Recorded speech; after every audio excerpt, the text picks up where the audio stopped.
This is 7 National News, and in our top story. Dubai Civil Defence firefighters successfully contained a fire that erupted on 2 boats at Dera Creek on Monday afternoon, with no major injuries or fatalities reported. According to local reports, it was not immediately clear if the fire started in one dhow and spread to the other. Major General Rashid Thani al-Matrushi, the director of Dubai Civil Defence, was quoted in the report as saying that a fire broke out on wooden dhows that were bound to Iran carrying miscellaneous items such as electronics and clothes, and spread to the wharf area where it ignited some of the items stored on the wharf. He added that there were no loss of lives, but there was some damage to Wharf 6 and 7. The operations room received a call about the fire at 3:04 p.m. and teams reached the scene in 5 minutes. The fire was contained in 2 hours as the teams from 4 fire stations in Al Ras, Port Said, Al Hamriya and Al Gassais were at the scene fighting the fire. A local report also quoted Dubai Customs officials stating that trade movement on the creek returned to normal shortly after the fire broke out. The Abu Dhabi Police Traffic and Patrols Directorate has prepared a plan to further enhance safety by focusing on intensifying control to facilitate traffic flow and reduce the causes of traffic accidents during Eid al-Fitr. According to the Emirates news agency WAM, the plan, which will be implemented near tourist attractions, parks and internal and external roads, is a part of the Your Safety initiative, which aims to warn motorists of the dangers from becoming preoccupied with answering greeting messages and phone calls while driving, which results in a loss of concentration on the road that can lead to traffic accidents. Quoted in the report, Brigadier Khamis Ishaq Mohammed, the Director of the Police Traffic and Patrols Directorate and the Directorate General of Central Operations at Abu Dhabi Police, highlighted the importance of abiding by the traffic laws and regulations. He also urged drivers to avoid speeding on internal and external roads and to fasten their seat belts as they provide significant protection in the event of a traffic accident.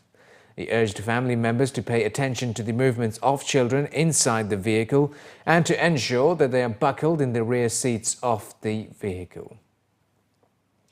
In a bid to transform Dubai into a smart city, all 408 traffic lights in the Emirates have been linked to the Dubai Traffic Control Centre using 3G technology. The Roads and Transport Authority in Dubai announced the completion of the project connecting all traffic signals on Monday, with all isolated traffic signals having now been linked through wireless technology, which has accomplished the transition of traffic signals connectivity in Dubai from cables to wireless systems.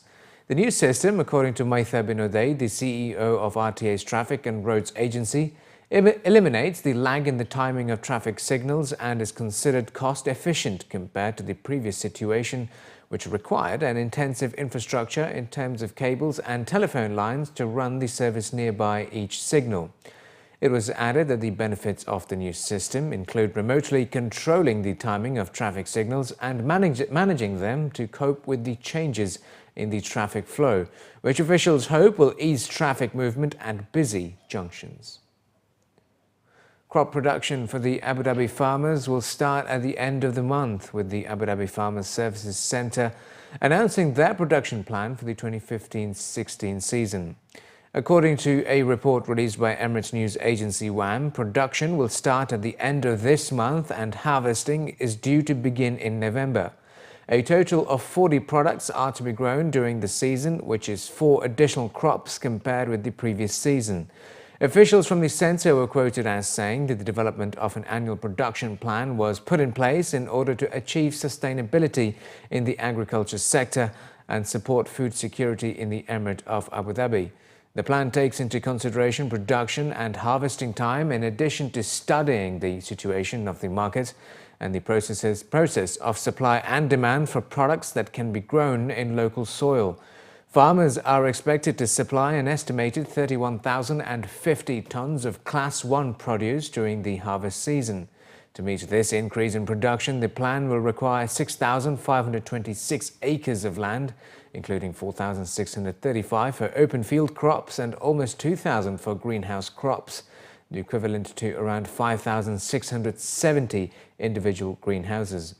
The production period lasts for 34 weeks, including 15 weeks of peak season, where up to 1,300 tons will be harvested per week.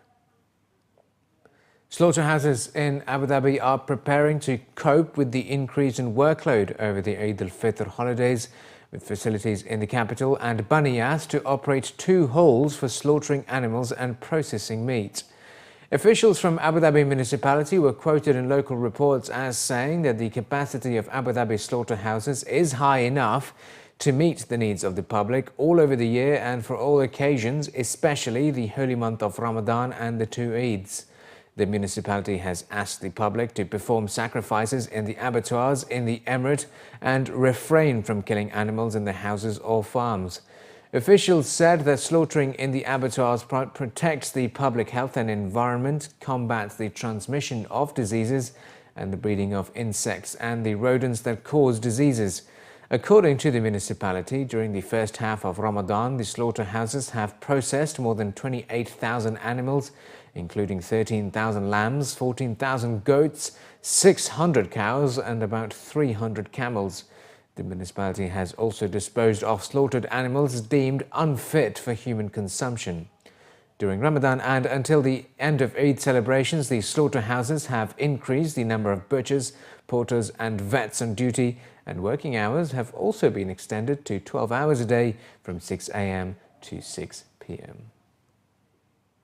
With the holy month of Ramadan now in its final few days, thousands of worshippers packed the mosques across the country for midnight prayers, which are held during the last 10 days of Ramadan. The largest gatherings are usually witnessed during the 27th night of Ramadan, which is often regarded as the Laylatul Qadr, or the night of value or decree, when Muslims congregate and make the most of the night's multiplied rewards. One of the biggest gatherings was witnessed in Abu Dhabi, where worshippers had offered their prayers at the Sheikh Zayed Grand Mosque, which was led by renowned cleric Idris Abkar. Similar scenes were seen at the Sheikh Saud Mosque in Sharjah, where the roads were stretched out as far as the main roads. The gatherings in Sharjah and Abu Dhabi not only attract people from across the country, people from neighbouring GCC countries too often fly in to take part in the prayers. The 27th night of Ramadan is regarded as an extremely virtuous night, as it is believed that the Holy Quran was revealed to mankind on this night. It is also mentioned in the Holy Quran that the value of offering prayers during this night is equivalent to worshipping for 1,000 months. A large crowd gathering at the mosques during the 27th night is a familiar sight across the UAE, with most prayers beginning just after midnight and continue until an hour before suhoor time. And finally, in the bulletin, international value retailer Splash has tied up with the Special Needs Future Development Centre to provide support to young adults with special needs through offering full-time work placement for them within the organisation. According to the management, this is a first-of-its-kind initiative for Splash, which is part of Landmark Group, one of the biggest retail conglomerates in the Middle East, India and Africa, with over 200 stores and 50 brand stores across 14 countries. Last year, SNF approached Splash for an opportunity for employment of 3 of their students with special needs. The retailer welcomed the idea, and all 3 students were hired with full employment status. There was a girl by the name of Harsha we hired about 5-6 years ago in our office. She came from Malnoor, and she's a darling in our office. And I have noticed, personally with me, I get a lot of joy when I see her. I could be in a different mood, and as soon as I see her, my mood changes. And she is, but I do believe she's the catalyst of change, of happiness, and in my office. So about 2 years ago, one of my cousin sisters mentioned that she's working with a lady by the name of Mrs. Bari, and the organization is SNF, and she says that she's working with children with special needs, but they're adults. And that's how it all happened. I said, come across to the office. This thing which was in my mind for some time, it triggered, and they came to the office. It was an exceptional meeting. And we went through a process of hiring, and then we hired three children. One of the kids went back to the parents and said that, now that I get a salary, I would like to pay the diva bill and the. So I promise you, that was it was. I think so. That statement was bigger than the award for me. So I feel very humbled that we have done this. Initially, the students underwent various methods of training and each was assigned a job coach. The company also built a permanent code of conduct for its entire team to create awareness and sensitivity about the special needs team members. Additionally, the concept of mandatory job rotation was introduced within the stores in order to encourage continuous learning. Currently, the brand has around 20 more vacancies in the UAE, which are given on a first-come, first-served basis. In recognition of the exemplary work achieved through this initiative, Splash was recently awarded the Princess Haya Award for Special Education. Another humanitarian initiative entitled Heart of Gold was launched by Splash this Ramadan through social media, honouring 30 unsung heroes within the community during the holy month of giving. I would like to tell all business people that this is a responsibility which we need to share, because these are God's special children, and we need to bring them into the society, into a work culture where they feel that they are adding value. And of course, if you're taking this initiative on, it has to be done. It has to be very sensitively done. These children need special training. There's a code of conduct for your staff, for yourself. You need to make sure that everybody is on board before you bring these children up, because they are very, very special, and I can guarantee you the joy it will bring to you.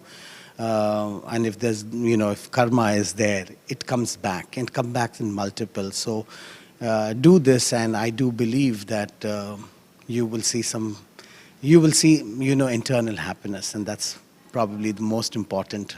When we look at successful living, that is what we look at.